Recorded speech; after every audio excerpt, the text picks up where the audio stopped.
Zion விசுவாச தேவாலயம் வழங்கும் ஜீவக்குரல். Reverend V. விக்டர் ஞானராஜ் பல்லாண்டுகளாக ஃபீபா வானொலியில் பணிபுரிந்து பின்பு சியோன் விசுவாச தேவாலயத்தின் ஸ்தாபகராகவும் மூத்த போதகராகவும் 27 ஆண்டுகள் ஊழியம் செய்தார். அதே நேரத்தில் அவர் டெரிக் பிரின்ஸ் மினிஸ்ட்ரிஸ் இந்தியாவின் டைரக்டராகவும் 13 ஆண்டுகள் பணியாற்றினார். சியோன் விசுவாச தேவாலயத்தின் மூலம் அவர் ஜீவக்குரல் தொலைக்காட்சி நிகழ்ச்சியையும் தொகுத்து வழங்கினார். தனது நாட்களுக்கு பின் தன் ஊழியங்களை தொடர்ந்து நடத்தும் பொறுப்பை அவர் தனது மகள் ரெவரண்ட் எல்சி டேனியல் மற்றும் அவரது கணவர் பாஸ்டர் டேனியல் பிரபாகரன் அவர்களிடம் ஒப்படைத்தார். அவர்கள் இருவரும் 1996ஆம் ஆண்டு வேர்ட் ஆஃப் கிரேஸ் மினிஸ்ட்ரிஸ் என்ற ஊழியத்தை ஸ்தாபித்து நடத்தி வந்தனர். 15 ஆண்டுகள் தகப்பனுடைய சபை ஊழியத்தில் உதவி செய்த இவர்கள் 2006ஆம் ஆண்டு shadow of his wings ministries church என்ற சபையை ஸ்தாபித்து நடத்தி வந்தனர். 2010ஆம் ஆண்டில் டெரிக் பிரின்ஸ் மினிஸ்ட்ரிஸின் பொறுப்புகளையும் ஏற்றுக்கொண்ட இவர்கள் அதை இலங்கை தேசத்திற்கும் விரிவாக்கினர். 2018ஆம் ஆண்டில் போதகர் விக்டர் ஞானராஜ் அவர்களின் விருப்பத்தின்படியே அவருடைய மறைவுக்கு பின் தற்போது சியோன் விசுவாச தேவாலயம் மற்றும் ஜீவக்குரல் நிகழ்ச்சிகளின் பொறுப்புகளையும் இவ்விருவரும் ஏற்றி நடத்தி வருகின்றனர். இந்த மாதத்துக்கான வாக்குத்தத்தம் ஏசாயா 4ஆம் அதிகாரம் 5-6 வசனங்கள் நாம் வாசிக்கலாம். ஏசாயா 4ஆம் அதிகாரம் 5-6 வசனங்கள். அப்பொழுது கர்த்தர் சீயோன் மலையில் உள்ள எல்லா வாசஸ்தலங்களிலும் அதன் சபைகளின் மேலும் பகலிலே மேகத்தையும் புகையையும் இரவில் கொழுந்துவிட்டு எரியும் அக்கினி பிரகாசத்தையும் உண்டாக்குவார். மகிமையானவைகளின் மேலெல்லாம் காவல் உண்டாயிருக்கும். பகலிலே வெயிலுக்கு நிழலாகவும் பெரும் காற்றுக்கும் மழைக்கும் அடைக்கலமாகவும் மறைவிடமாகவும் ஒரு கூடாரம் உண்டாயிருக்கும். Praise the Lord. இந்த வசனங்களை நாம் பார்க்கும் பொழுது ஏசாயா 4ஆம் அதிகாரத்தை நீங்கள் எடுத்துக்கொண்டால் அது மிக சுருக்கமான ஒரு அதிகாரம். அதிலே 6 வசனங்களே உள்ளதை நாம் பார்க்கிறோம். ஆனால் இந்த அதிகாரத்தினுடைய முழுமையை நாம் புரிந்து கொள்ள வேண்டும் என்று சொன்னால் அந்த முந்தின அதிகாரத்தை நீங்கள் பார்ப்பீர்கள் என்று சொன்னால் அங்கே சொல்லப்பட்டிருக்கிறது இஸ்ரவேலினுடைய சீர்கேடுகளை குறித்து, அதிலே இருந்த பலவிதமான பாவங்களை குறித்து, அதில் இருந்த குறைபாடுகளை குறித்து தேவனுடைய ஆவியானவர் அங்கே அந்த மக்களுக்கு உணர்த்துகிறதை நாம் பார்க்கிறோம். ஆனால் இந்த 4ஆம் அதிகாரத்திற்கு வந்தவுடனே அதனுடைய கடைசி பகுதியிலே நாம் பார்க்கிறது என்னென்று சொன்னால் தேவன் இஸ்ரவேல் மக்களுக்கு ஒரு ஆசீர்வாதத்தை குறித்து அங்கே வாக்குத்தத்தம் பண்ணுகிறதை நாம் பார்க்கிறோம். ஏன் இந்த ஆசீர்வாதம் வந்தது? இந்த மாற்றம் ஏன்? அதற்கு முந்தின அதிகாரத்திலே பல குறைவுகளை தேவன் சுட்டி காண்பிக்கிற நேரத்திலே இந்த அதிகாரத்திற்கு வந்தவுடனே மாத்திரம் தேவன் ஏன் அவர்களுக்கு ஆசீர்வாதங்களை கூறுகிறார் என்று சொல்லி நாம் பார்ப்போம் என்று சொன்னால் அந்த 4ஆம் வசனத்தை பார்த்தால் இதனுடைய பின்னணியை நாம் புரிந்து கொள்ளலாம். ஏசாயா 4ஆம் அதிகாரம் 4ஆம் வசனம். சீயோனில் மீதியாயிருந்து எருசலேமில் தரித்திருந்து ஜீவனுக்கென்று பேர் எழுதப்பட்டவன் எவனும் பரிசுத்தன் என்று சொல்லப்படுவான். அதற்கு முந்தின வசனத்துல நீங்க பாத்தீங்கன்னா ஆண்டவர் சொல்றாரு, நான் அவர்களை கழுவுவேன், சுத்திகரிப்பேன் என்று சொல்லுகிற அந்த வார்த்தையை நாம் பார்க்கிறோம். ஆகவே இங்கே மிக அழகாக எதை காட்டுகிறது என்று சொன்னால் பரிசுத்தமாக்கப்பட்ட ஸ்தலத்தில் தேவனுடைய ஆசீர்வாதம் இருக்கிறது. ஹல்லேலூயா. பரிசுத்தம் எங்கே இருக்கிறதோ அங்கே தான் வாக்குத்தத்தங்களை சுதந்திரித்து கொள்ள முடியும். இதைத்தான் நான் உங்களுக்கு 2 வாரத்துக்கு முன்னாடி நான் பேசினேன். என்ன சொன்னேன்? நான் பரிசுத்தமாக்கப்பட்டால் தான் நம்முடைய சுதந்திரங்களை நாம் சுதந்திரிக்க முடியும். பரிசுத்தம் இல்லாமல் தேவனை தரிசிக்க முடியாது என்பதை மட்டும் தான் நாம் எப்பொழுதுமே மனசுல வச்சிருப்போம். ஆனா பரிசுத்தம் என்பது தேவனை தரிசிப்பதற்கு மாத்திரம் அல்ல, அவர் நமக்காக வைத்திருக்கிற அந்த சுதந்திரங்களை நாம் பெற்றுக்கொள்வதற்கும் அது மிக மிக அவசியம் என்று சொல்லி நாம் பார்க்கிறோம். ஸோ இந்த இடத்துல 4 ஆசீர்வாதங்கள் இருக்கிறது. ஆனால் அதற்குள் போவதற்கு முன்பதாக நாம் பார்க்கிறோம் இங்கே மிக முக்கியமானது என்ன என்று சொன்னால் பரிசுத்தமாக்கப்பட்டவர்கள், பரிசுத்தன் என்று பெயர் எழுதப்பட்ட எவனும் இந்த ஆசீர்வாதத்திற்கு பங்குள்ளவனாய் பாத்திரவானாய் மாற முடியும் என்று சொல்லி நாம் பார்க்கிறோம். வேதத்தில் உள்ள எல்லா ஆசீர்வாதங்களும் எவ்வளவு நாம் கிறிஸ்து இயேசுவுக்குள் அதிகமாய் அவருடைய பரிசுத்தத்திலே நாம் வளருகிறோமோ அவ்வளவு எளிதாக நமக்குள் மீண்டுமாய் வந்து சேருகிறது என்று சொல்லி நாம் பார்க்கிறோம். ஸோ இன்றைக்கு இந்த பரிசுத்தம் தான் கிறிஸ்து இயேசுவுக்குள் நமக்கு சுதந்திரமாக அளிக்கப்பட்டிருக்கிற எல்லாவற்றையும் நாம் பெற்றுக்கொள்வதற்கு திறவுகோலாக இருக்கிறது. சரி, வாசிங்க. எபேசியர் 1:4 மிக தெளிவாக வேதம் நாம் எதற்காக தெரிந்து கொள்ளப்பட்டோம் என்று சொல்லுகிறது. இது நிமித்தமாகத்தான் நாம் தேவனுடைய ஆசீர்வாதங்களை பெற்றுக்கொள்ளவும் முடியும். எபேசியர் 1:4.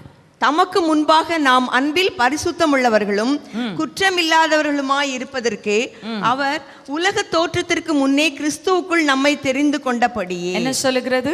உலக தோற்றத்திற்கு முன்பதாக தேவன் நம்மை என்ன செய்தாராம்? தெரிந்து கொண்டார். எதற்காக தெரிந்து கொண்டார்? ரொம்ப அழகா சொல்லுது. அன்பிலே நாம் பரிசுத்தம் உள்ளவர்களும் குற்றமற்றவர்களாய் இருக்கும்படியாக உலக தோற்றத்துக்கு முன்னாடி தேவன் நம்மை தெரிந்தெடுத்தார். எதற்காக தெரிந்தெடுக்கப்பட்டிருக்கிறோம்? ஒருவேளை நம்ம யோசிக்கலாம், நான் ஆசீர்வாதத்துக்காக தெரிந்தெடுக்கப்பட்டிருக்கேன், நான் அதற்காக தெரிந்தெடுக்கப்பட்டிருக்கிறேன், இதற்காக தெரிந்தெடுக்கப்பட்டிருக்கேன் அப்படின்னு சொல்லி நம்ம நிறைய காரியங்களை நம்ம சொல்லலாம். ஆனால் வேதம் என்ன சொல்லுது? உலக தோற்றத்துக்கு முன்னாடி ஆண்டவர் நம்மை கண்டபோது, யோசித்து பாருங்க, ஒரு அணு இல்லை, ஒரு சின்ன ஒரு மண்ணு கூட இல்லை. அந்த மண்ணில் இருந்து தான் நம்ம உருவாகிறோம். அந்த மண்ணு கூட ஒரு சின்ன ஸ்பெக் ஆஃப் டஸ்ட் கூட இல்லாதப்போ ஆண்டவர் உங்களையும் என்னையும் என்ன செய்தாராம்? பரிசுத்தத்துக்கென்று பேர் சொல்லி அழைத்தாராம். அல்லேலூயா! எவ்வளோ அருமையான ஒரு காரியம், யோசித்து பாருங்கள். It's not simple to be chosen to the holiness of God. தேவனுடைய பரிசுத்தத்திற்கென்று அழைக்கப்பட்டால் ஒழிய நாம் என்ன செய்ய முடியாது? அந்த பரிசுத்தத்துக்குள்ள வரவே முடியாது.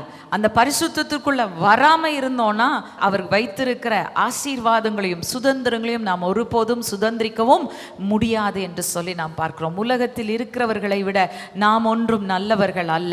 அவர்களை போலத்தான் நாமும் இருக்கிறோம். அவர்களுக்குள்ளே இருக்கிற தன்மைகள் தான் நமக்குள்ளும் இருக்கிறது. ஆனால் நாம் ஏன் இன்றைக்கு தேவனுடைய ஆசீர்வாதங்களை சுதந்திரிக்கவும் அனுபவிக்க முடிகிறது என்று சொன்னால், உங்களையும் என்னையும் இந்த உலக தோற்றத்துக்கு முன்பதாக தேவன் கிறிஸ்து இயேசுவுக்குள்ளாய் முன்குறித்தபடியினால் தான் இன்றைக்கு நாம் இந்த ஆசீர்வாதங்களுக்கு பங்குள்ளவர்களாய் மாறி இருக்கிறோம் என்று சொல்லி நாம் பார்க்கிறோம். ஆகவே அந்த பரிசுத்தம் மிக மிக அவசியம். அந்த பரிசுத்தம் மிக மிக முக்கியம். வாசிக்கலாம். ரோமர் 8:29 மிக அழகாக சுருக்கமாக இந்த பரிசுத்தம் என்றால் என்ன என்பதை நமக்கு காண்பிக்கிறது. வாசிக்கலாம். ரோமர் 8:29. தம்முடைய குமாரன் அநேக சகோதரருக்குள்ளே முதற் பேரானவராய் இருக்கும் பொருட்டு தேவன் எவர்களை முன் அறிந்தாரோ அவர்களை தமது குமாரனுடைய சாயலுக்கு ஒப்பாயிருப்பதற்கு முன் குறித்திருக்கிறார். எதற்காக முன் குறிக்கப்பட்டிருக்கிறோம்? எதற்காக தெரிந்து கொள்ளப்பட்டிருக்கிறோம்? பரிசுத்தத்திற்கென்று தெரிந்து கொள்ளப்பட்டிருக்கிறோம். குமாரனுடைய சாயலை அடைவதற்கு, தரித்து கொள்வதற்கு நாம் அழைக்கப்பட்டிருக்கிறோம். So what is holiness?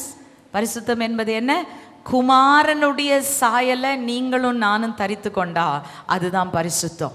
இதை தொடாத, இதை ருசி பார்க்காத, அதை செய்யாத, இங்கே போகாத, வராத அப்படின்றதெல்லாம் பரிசுத்தம் இல்லை.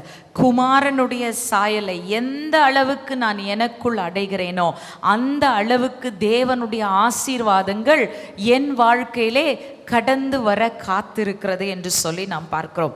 இன்றைக்கு ஏன் பரிசுத்தத்தை குறித்து ஆவியானவர் அதிகமாய் பேசுகிறார் என்று சொன்னால், நீங்கள் வெளிப்படுத்தின விசேஷத்தின் முதல் 3 அதிகாரங்களை பார்த்தீர்கள் என்று சொன்னால், விசேஷமாய் 2-3 அதிகாரங்கள் சபைக்கு சொல்லப்பட்ட காரியங்களை குறித்து பேசுகிறது. கடைசி கால சபைக்கு தேவன் கொடுத்த வார்த்தைகள், வாக்குத்தத்தங்கள். பெந்தேகோஸ்தே நாளன்றைக்கு அப்போஸ்தலனாகிய பேதுரு எழுந்து சொல்றாரு, கடைசி நாட்களில் மாம்சமான யாவர் மேலும் ஊற்றுவேன் என்று சொன்ன ஆவியை தேவன் ஊற்றினார். அன்றிலிருந்து இன்று வரைக்கும் இருக்கிற சபை கடைசி கால சபையாகத்தான் இருக்கிறது. ஆனால் இதில் சில காரியங்களை நாம் பார்ப்போம் என்று சொன்னால், எங்கே குறைவுகளை தேவன் காண்கிறார் என்று சொன்னால், நீங்கள் அந்த 7 சபைகளை குறித்து போய் வாசித்து பார்த்தீங்கன்னா, அங்கே ஆண்டவர் சொல்கிறது, அன்பை ஆதியில் கொண்டிருந்த அன்பை விட்டுவிட்டாங்க. அடுத்தது உலகத்தினுடைய ஆசாபாசங்களுக்கு இடம் கொடுத்து உலகத்தினுடைய மேன்மைகளை மேன்மையாக எண்ணி என் ஜனங்கள் என்ன செஞ்சிட்டாங்க? பரிசுத்தத்தை விட்டு விலகி போயிட்டாங்கன்றாரு. 3வதாக மாயான பொய்யான கள்ள உபதேசத்தினால இன்றைக்கு சபை வந்து தேவனுடைய பரிசுத்தத்தை விட்டு பின்வாங்கி போயிருக்கிறது என்று சொல்லி பார்க்கிறோம். 4வதாக பல குறைவுள்ள அல்லது பல தவறான வேறு ஆவி உள்ள மக்களின் தாக்கத்தினாலே இன்றைக்கு சபை என்ன செய்து கொண்டிருக்கிறது? பலவீனப்படுத்தப்பட்டு கொண்டிருக்கிறது. சபையானது, நான் நம்ம சபையை சொல்ல, உலகத்தில் இருக்கிற முழு சபையும் நான் சொல்கிறேன். வழங்குதா உங்களுக்கு? இன்றைக்கு கடைசி கால சபை என்று சொல்லும்போது, சபை என்ற வார்த்தை வந்தாலே நம்மளை மட்டும் நம்ம யோசிக்கக்கூடாது. உலகளாவிய தேவனுடைய சபையை குறித்து நாம் பேசி கொண்டு இருக்கிறோம். நான்காவதாக பார்க்கிறோம், அதிலே தெளிவாக வேதம் சொல்லுது, கடைசி காலத்தில் எசபேலின் ஆவி மிக அதிகமாக சபைக்கு விரோதமாய் போராடும்.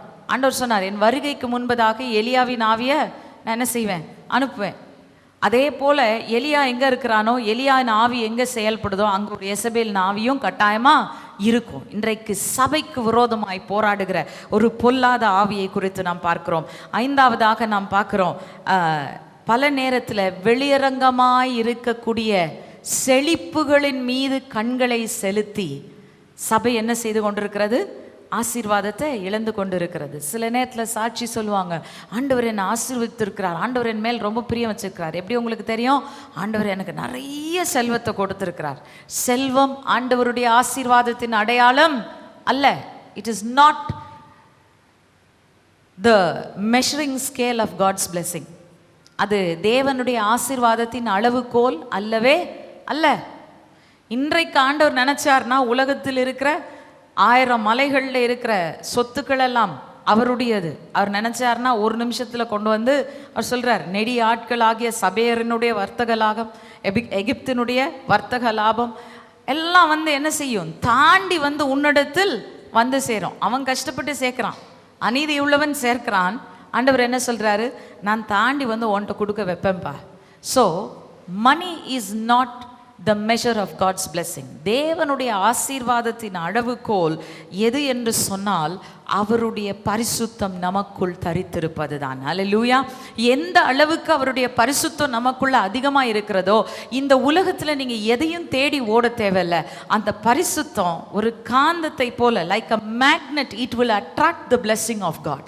தேவனுடைய ஆசீர்வாதத்தை அது ஈர்த்து கொண்டு வரும். ஆகையால் தான் தேவன் இந்த கடைசி காலத்து சபையை பார்த்து சொல்றாரு, நீ பரிசுத்தத்தில் வளர வேண்டும், பரிசுத்தத்தில் அதிகமாய் முன்னேற வேண்டும் என்று சொல்லுகிறார். இன்னொரு விதம் பரிசுத்த குறைச்சல் ஏற்படுகிறதற்கு காரணம் என்னன்னு சொன்னா, ஆண்டவருக்கு ஊழியம் செய்கிறோம், ஆனால் லூக்வார்ம் சர்வீஸ், அனலுமின்றி குளிருமின்றி வெதுவெதுப்பான நிலைமை என்று சொல்லி ஆண்டவர் சொல்லுகிறத நம்ம பார்க்கணும். இன்றைக்கு நம்ம வைராக்கியத்தோடு, when we are called to a purpose, ஒரு குறிப்பிட்ட நோக்கத்திற்கு நாம் அழைக்கப்பட்டால் அந்த நோக்கத்தில் ஜீவனே போனாலும் பரவாயில்ல, நான் ஆண்டவருக்காக இதில் நிற்பேன், வைராக்கியமாய் செயல்படுவேன், சூழ்நிலைகளை பார்க்க மாட்டேன், சுற்றிலும் இருக்கிற காரியங்களை பார்க்க மாட்டேன்.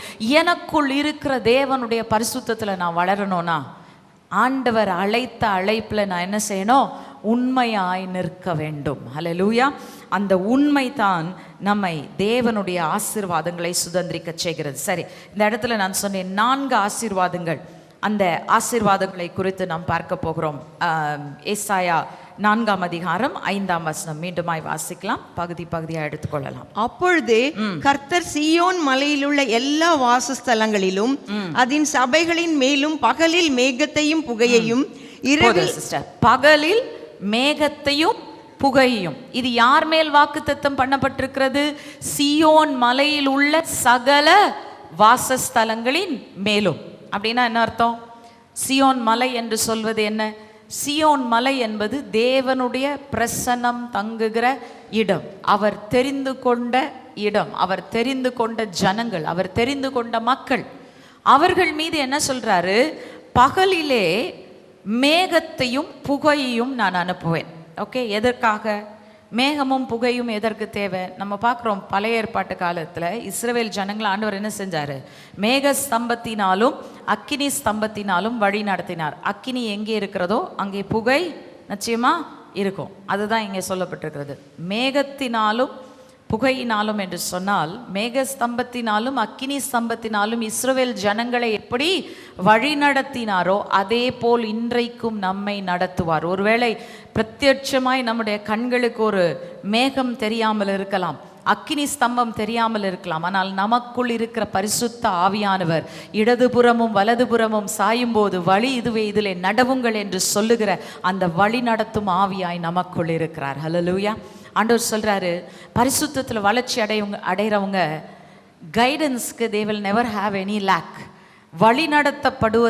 படுதலில் அவர்களுக்கு ஒரு குறைவும் இருக்காது. நானே அவர்களுக்கு முன் சென்று நானே அவர்களை நடத்துவேன். இன்றைக்கு பல நேரத்தில் நம்ம அந்த ஆலோசனைக்காக தான் நம்ம காத்திருக்கோம். யாராச்சும் வந்து என்கிட்ட சொல்ல மாட்டாங்களா, இந்த சூழ்நிலையில் நான் என்ன செய்யணும் அப்படின்றத எனக்கு விளக்க மாட்டாங்களா அப்படின்னு சொல்லி நம்ம என்ன செய்கிறோம், ஆலோசனைக்காக பல நேரத்தில் தவித்து நாம் காத்திருக்கிறோம். ஆனால் ஆண்டவர் சொல்கிறாரு, நீங்கள் அவருடைய பரிசுத்தத்தை தரித்து கொண்டு அவருடைய பரிசுத்த பிரசன்னத்திற்குள்ளாக வாழ்கிற மக்களாய் இருந்தால் you will have no lack of guidance. அவரே உங்களை நடத்துவார். மனுஷன் உங்களுக்கு போதிக்க தேவையில்லை.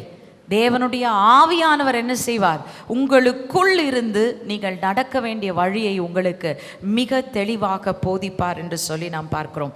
அடுத்ததாக நாம் பார்க்குறோம், இந்த வழி நடத்துதல் ரொம்ப ரொம்ப அவசியம். ஏன்னா இன்றைக்கு நம்மளும் இஸ்ரவேல் ஜனங்கள் போல ஒரு வனாந்திரத்துக்குள்ளே தான் நடந்துட்டுருக்கோம். என்ன வனாந்திரம்னா, உலகம் ஒரு மகாபெரிய வனாந்திரம். அடுத்தது பார்த்திங்கன்னா, இன்றைக்கு பலவிதமான நூதனமான போதனைகளின் வனாந்திரத்தின் வழியாய் நாம் நடக்கிறோம். நாளுக்கு ஒவ்வொரு நாளைக்கும் ஒவ்வொரு புதிதான காரியங்களை பேசுகிறாங்க. வேதத்தை புரட்டி பேசுகிற மக்கள் இன்றைக்கு அநேகமாய் எழும்பி விட்டார்கள். ஆகவே இந்த வனாந்திரத்துக்குள்ள நம்ம தொலைஞ்சு போகாம நடந்து போகணும்னா நமக்கு என்ன வேணும், கர்த்தருடைய அந்த ஆலோசனை கரமும் நம்மை நடத்துகிற கரமும் நமக்கு வேண்டும். மூன்றாவதாக, கிறிஸ்தவ வாழ்க்கையே சில நேரத்தில் நம்ம புரிந்து கொள்ள முடியாததாக இருக்கிறது. ஒருத்தர் இப்படி சொல்கிறாங்க, ஒருத்தர் அப்படி சொல்கிறாங்க, ஒருத்தர் இந்த கேள்வி கேட்குறாங்க, ஒருத்தர் அந்த கேள்வி கேட்குறாங்க. நான் எங்க ஆண்டவரே போவேன்? கன்ஃபியூசிங்காக இருக்கு ஆண்டவரே. கன்ஃபியூஸ் ஆகவே தேவை இல்லை. ஏன்? நீங்கள் அவருடைய பரிசுத்தத்தை தரித்து அவருடைய பிரசன்னத்தில் வாழ்கிறவர்களாக இருந்தால் ஆண்டவர் சொல்கிறார், நானே நடத்துவேன். எனக்கு பின் சென்றால் போதும், நான் நடத்துவேன். என்ன செய்ய வேண்டும் என்று நான் போதிப்பேன். எல்லா வழிகளையும் தெளிவுபடுத்தி நான் மகிமையில நிலைநிறுத்துவேன் என்று சொல்லுகிறதை நாம் பார்க்கிறோம். ரெண்டாவது காரியம் அங்கே நாம் பார்க்கிறது, 5வது வசனம் வாசிங்க சிஸ்டர், தொடர்ந்து வாசிங்க. முதலாவது சொல்லுது மேகத்தையும் புகையையும், அடுத்தது இரவில் கொழுந்து விட்டு எரியும் அக்கினி பிரகாசத்தையும் உண்டாக்குவார். இரவில் கொழுந்து விட்டு எரியும் அக்கினி பிரகாசம். நல்லா கவனிங்க, இது நம்ம பார்த்த மேகம் புகை, ஐ செட் அது கைடிங் லைட்ஸ், ஓகே. அங்கே வழி நடத்துறதுக்கு. இங்கே கொழுந்து விட்டு எரியும் அக்கினி என்று சொல்லும்போது அக்கினி ஸ்தம்பத்தை குறித்து அவர் பேசலை. கொழுந்து விட்டு எரியும் அக்கினி என்று சொல்லும் பொழுது இது எதை குறிக்கிறதுனா, இரவில் கொழுந்து விட்டு எரியும் அக்கினி என்று சொல்லுகிறது. இது எதை குறிக்குதுன்னா, தேவனுடைய பாதுகாப்பை குறிக்கிறது. இன்றைக்கு நாம் ஒரு இரவு காலத்திலே வாழ்ந்து கொண்டு இருக்கிறோம். வாசிக்கலாம், ஏசாயா 21ஆம் அதிகாரம் 12ஆம் வசனம். It's a very unique situation that we are living in. வாசிக்கலாம், ஏசாயா 21:12. அதற்கு ஜாமக்காரன் விடியற் காலம் வருகிறது, ராக்காலமும் வருகிறது, நீங்கள் கேட்க மனதானால் திரும்பி வந்து கேளுங்கள் என்று சொல்லுகிறான். அதற்கு அப்படின்ற வார்த்தையில ஆரம்பிக்குது. எதற்கு அப்படின்னு சொன்னீங்கன்னா, முந்தன வசனத்துல ஜாமக்காரனை பார்த்து என்ன கேட்கிறாங்க, ராத்திரி எவ்வளவு சென்றிருக்கிறது, ராக்காலம் எவ்வளவு முடிந்திருக்கிறது என்று சொல்லி கேட்கிறார்கள். அப்படி கேட்கும் பொழுது அவன் சொல்றான், விடிய காலம் வருகிறது, கிறிஸ்துவனுடைய வருகையும் சமீபமாக இருக்கிறது. ஆனால் அதே நேரத்தில் ராக்காலமும் வருகிறது, கேட்க மனதா இருந்தால் திரும்பி வந்து கேளுங்கள். நல்லா கவனிங்க, என்ன சொல்லுது? விடிய காலம் வருகிறது, ஆனால் ராக்காலமும் வருகிறது. விடிய காலத்திற்கு ஆயத்தமாக இருக்கிறவர்கள் ராக்காலத்தை குறித்து பயப்பட தேவையில்லை. காரணம் என்ன? கொழுந்து விட்டு எரியும் அக்கினி அந்த ராக்காலத்தை கடந்து வரும் விடிய காலத்தை சந்திப்பதற்கு அவர்களை ஆயத்தமாக வைத்திருக்கிறது. அந்த அக்கினி, கொழுந்து விட்டு எரியும் அக்கினி தேவனுடைய பாதுகாப்பை குறித்து பேசுகிறது என்று சொல்லி நாம் பார்க்கிறோம். இது வழி நடத்துகிற அக்கினி அல்ல, இது நம்மை பாதுகாக்கிற அக்கினி. இது எதை நினைப்பூட்டுது தெரியுமா? வேதம் என்ன சொல்லுது? உலகம் அதன் முடிவை நெருங்கி வர வர பிசாசு என்ன செய்வானாம்? கெர்ஜிக்கிற சிங்கம் போல எவனை விழுங்கலாமோ என்று வகை தேடி சுற்றி திரிவான். இன்னொன்றும் சொல்லுகிறது, கூடுமானால் தெரிந்து கொள்ளப்பட்டவர்களையும் அவன் வஞ்சிப்பான் என்று சொல்லப்பட்டிருக்கிறது. நல்லா கவனிங்க, இன்றைக்கு பிசாசு பயங்கரமாக, நான் எப்போவுமே இதை சொல்வேன், நம்ம நினைக்கிறோம் 2 கொம்பு வச்சுட்டு 2 பெரிய பல் வச்சுட்டு ஒரு கருப்பு உடை தரித்து கருப்பு மனுஷனா எனக்கு முன்பதாக வந்து நிற்பான். இல்லை, அவன் வஞ்சிக்கிறவனா இருக்கிறான். அப்படின்னா என்ன அர்த்தம்? பார்த்தா ரொம்ப விரும்பத்தக்க ரூபம் அவனுக்கு இருக்கும், அழகான தோற்றம். நமக்கு முன்பதாக அவன் வைக்கிற பிளான்ஸ், பர்பஸஸ் எல்லாம் பார்த்தீங்கன்னா ரொம்ப க்ளோரியஸாக நமக்கு தெரியும். ஓ, ரொம்ப நல்லா இருக்கு இந்த பிளான், இதை பின்பற்றி போகலான்னு போனோன்னா வஞ்சிக்கிற ஆவி நம்மளை குழியில் கொண்டு போய் தளிரோன்னு சொல்லி நம்ம பார்க்குறோம். இங்கே சொல்கிறார் ஆண்டவர், அதை குறித்து கவலைப்பட தேவையில்லை. பரிசுத்தத்தை தரித்து கொண்டு அவருடைய பிரசன்னத்தில் வாழ்கிறவர்களாக இருந்தால் அதை குறித்தும் நமக்கு கவலை இல்லை. ஏன், கொழுந்து விட்டு எரியும் அக்கினி நமக்கு கொடுக்கப்பட்டிருக்கிறது. சரி, அடுத்த வசனம் வாசிக்கலாம். 3வது ஆசீர்வாதம் அதிலே இருக்கு. சாரி, அடுத்து தொடர்ந்து வாசிங்க. மகிமையானவைகளின் மேலெல்லாம் காவல் உண்டாயிருக்கும். மகிமையானவைகளின் மேலெல்லாம் காவல் உண்டாயிருக்கும். இன்றைக்கு நான் சொல்றேன், ஒன்று வாழ்ந்தா ஆண்டவருடைய மகிமைக்குள்ள வாழணும், இல்லைன்னா நமக்கு நம்பிக்கையே கிடையாது. ஏன் தெரியுமா? மகிமை தான் நம்முடைய சுதந்திரமாக இருக்கிறது. God has called us for His glory. அவருடைய மகிமைக்கென்று தேவன் நம்மை அழைத்திருக்கிறது மட்டுமல்ல, அந்த மகிமைக்கு பங்குள்ளவர்கள் ஆகும் பொருட்டு தேவன் நம்மை தெரிந்தெடுத்திருக்கிறார் என்று சொல்லி நாம் பார்க்கிறோம். அந்த மகிமைக்குள்ளே வாழ்ந்தால்தான் இந்த பாதுகாவல் நமக்கு இருக்கும். என்ன சொல்லுது? மகிமையானவைகளின் மேலெல்லாம் காவல் உண்டாயிருக்கும். நாட் பாதுகாப்பு, இது பாதுகாப்பு அல்ல, காவல். அப்படின்னா என்ன அர்த்தம்னா, God zealously guards His glory. அவருடைய மகிமை எங்கே இருக்கிறதோ அங்கே தேவன் என்ன செய்கிறாரு? வைராக்கியமா அந்த மகிமையை சுமந்திருக்கும் பாத்திரத்தையும் சரி, அந்த மகிமையும் சரி ஆண்டவர் பாதுகாக்கிறார். ஏன் இது நம்முடைய சுதந்திரம்னு சொல்லி நான் சொல்கிறேன்னா, ஆண்டவர் சொல்கிற ஒரு அழகான ஒரு வார்த்தை வாசிங்க. ஏசாயா 42:8. ஏசாயா 42:8 இந்த மகிமை குறித்து ஆண்டவர் சொல்ற காரியத்தை பாருங்க. நான் கர்த்தர், இது என் நாமம், என் மகிமை வேறொருவனுக்கும் என் துதியை விக்கிரகங்களுக்கும் கொடேன். அவர் என்ன சொல்றாரு? என் மகிமையை வேறு ஒருவருக்கும் நான் கொடுக்க மாட்டேன், என் மகிமையை விக்கிரகங்களுக்கு நான் கொடுக்க மாட்டேன். So it is God's glory. மகிமை எங்கே இருந்தாலும் பிசாசு அதுக்கு விரோதமாக எந்திரிச்சு போராடினா, சரி பரவாயில்ல, கொஞ்சம் மகிமை போயிட்டா கூட பரவாயில்லன்னு ஆண்டவர் விட மாட்டார். அல்லேலூயா. மகிமையில் கொஞ்சம் அவன் தட்டிட்டு போனால் பரவாயில்ல, நிறைய மகிமை இருக்குது என்கிட்ட, அதனால் கொஞ்சம் மகிமை அவன் எடுத்துகிட்டு போட்டோன்னு ஆண்டவர் விடவே மாட்டார். He is very zealous about his glory. தன்னுடைய மகிமையை குறித்து அவர் வைராக்கியம் உள்ளவராயிருந்து அந்த மகிமையை ஒருவரும் தொட விடாமல் அவர் அதை பாதுகாக்கிற தேவனாய் இருக்கிறார் என்று சொல்லி நாம் பார்க்கிறோம். ஸோ மகிமையானவைகளின் மேலெல்லாம் காவல் உண்டாயிருக்கும்னு சொன்னார். மகிமையை ஒருத்தனுக்கும் கொடுக்க மாட்டேன். தெரிந்தெடுக்கப்பட்ட பாத்திரமா நீங்களும் நானும் இருந்தால் நமக்கு அந்த மகிமை உண்டு. மகிமை நம்முடைய சுதந்திரம். சுதந்திரத்துக்கு என்ன செய்யணும்? அந்த சுதந்திரத்துக்கு உரியவர்களாய் பிறந்தால்தான் சுதந்திரம் நமக்கு கிடைக்கும். நீங்களும் நானும் என்றைக்கு சுதந்திரத்துக்கு உரியவர்களாய் பிறந்தோம்? என்றைக்கு கிறிஸ்துவுக்குள்ள மறுபிறப்பு அடைந்து அவருக்குள் வந்தோமோ அப்பொழுது அவருடைய சகல மகிமைக்கும் சுதந்திரவாளியாக நீங்களும் நானும் மாறி இருக்கிறோம் என்று சொல்லி நாம் பார்க்கிறோம். ஓகே, அடுத்த காரியத்தை நாம் பார்ப்போம். அதில் இன்னொரு ஒரே ஒரு வசனம் வாசிக்கலாம். சகரியா 2ஆம் அதிகாரம் 5ஆம் வசனம். மறுபடியும் அந்த மகிமையை காக்கிறதை குறித்து தேவன் சொல்லுகிற ஒரு வார்த்தை. சகரியாவின் புஸ்தகம் 2ஆம் அதிகாரம் 5ஆம் வசனம். நான் அதற்கு சுற்றிலும் அக்கினி மதிலாயிருந்து அதன் நடுவில் மகிமையாக இருப்பேன் என்று கர்த்தர் சொல்லுகிறார். மகிமை எங்கே இருக்கிறதோ பாதுகாவல் அதோடு கூட இருக்கிறத நம்ம பார்க்கிறோம். God zealously guards his glory. தேவன் தன்னுடைய மகிமையை எங்கே கட்டளையிடுகிறாரோ அதை அவர் வைராக்கியமாய் காக்கிறவராயிருக்கிறார். மகிமையானவைகளின் மேல் காவல் உண்டாயிருக்கும். எல்லாவற்றையும் அவர் காவல் செய்கிறார். அவர் அதை வேறு ஒருவருக்கும் விட்டு கொடுப்பதில்லை. ஓகே, 6ஆம் வசனத்துக்கு போலாம். பகலிலே வெயிலுக்கு நிழலாகவும் பெரும் காற்றுக்கும் மழைக்கும் அடைக்கலமாகவும் மறைவிடமாகவும் ஒரு கூடாரம் உண்டாயிருக்கும். ஒரு கூடாரம் உண்டாயிருக்கும் என்று சொல்லப்பட்டிருக்கிறது. எதற்கு? இந்த உலகத்தில் பெருங்காற்றுகளும் மழைகளும் வந்து கொண்டிருக்கிற காலத்தில் நம்ம வாழ்ந்து கொண்டிருக்கிறோம். we are living in turbulent times. இன்றைக்கு உலகத்தில் எதுவுமே நல்லா மாறக்கூடிய ஒரு சூழ்நிலை இல்லை. இருக்க டெக்னாலஜி மட்டும்தான் நல்லா மாறிட்டு இருக்கு. மனுஷனுடைய வாழ்க்கை நல்லா மாறிட்டு இருக்கா?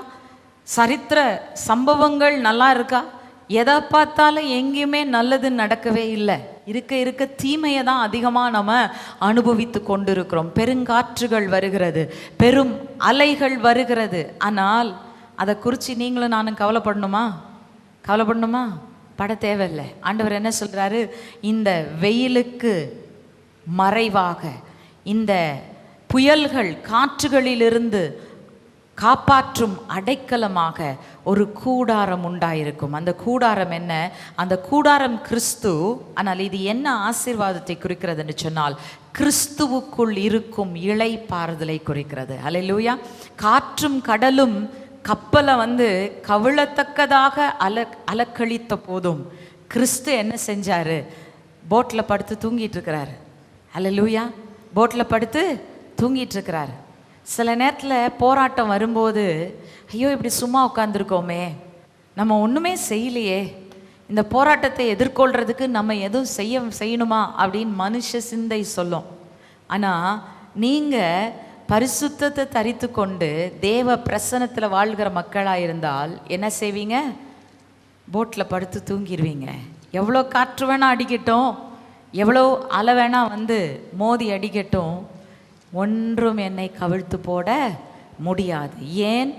இது நான் அல்ல, என்னை சுற்றிலும் இருக்கிற கூடாரமாகிய கிறிஸ்துவின் மேல் அடிக்கிறபடினால் அது மோதி அடிக்கப்பட்டு ஒன்றுமில்லாமல் போகுமே தவிர கிறிஸ்துவுக்குள் இருக்கிற என்னை அது ஒன்றும் செய்ய முடியாது என்ற தைரியமும் நம்பிக்கையும் உங்களுக்குள் இருக்கும். அல்லேலூயா.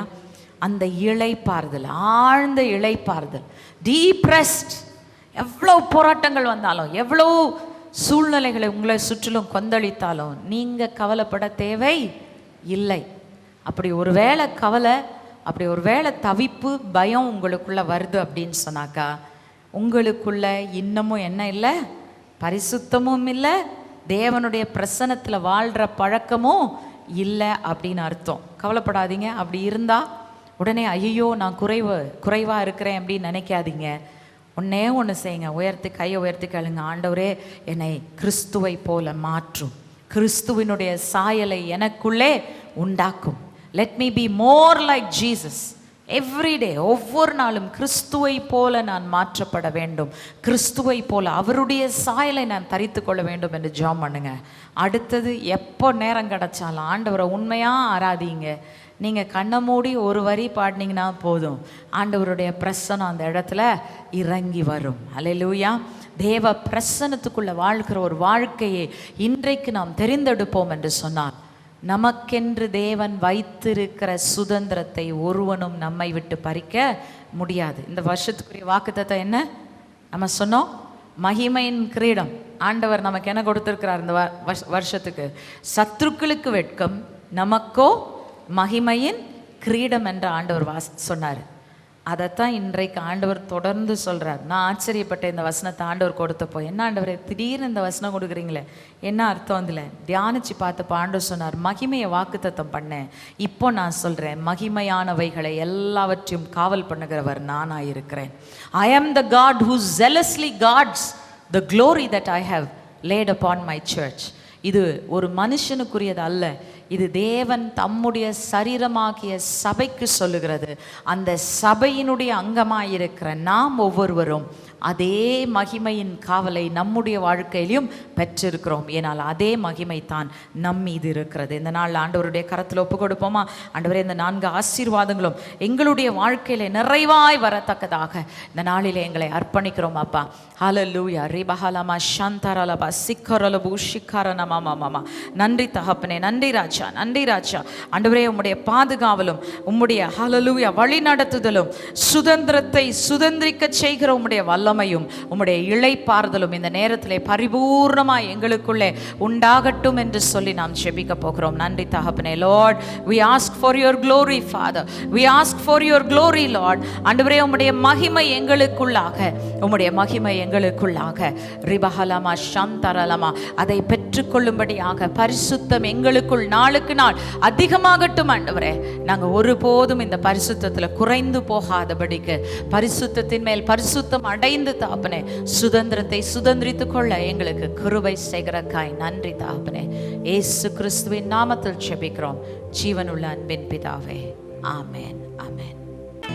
இந்த செய்தியின் டிவிடியை பெறவும் இந்நிகழ்ச்சியை பற்றிய உங்கள் கருத்துக்கள் மற்றும் ஜெப விண்ணப்பங்களை அனுப்ப வேண்டிய முகவரி ஜீவ குரல் 14-1 மங்கம்மாள் சாலை, KK நகர் அஞ்சல், திருச்சி 620021, தமிழ்நாடு, தென்னிந்தியா. மொபைல் எண் 919025432432.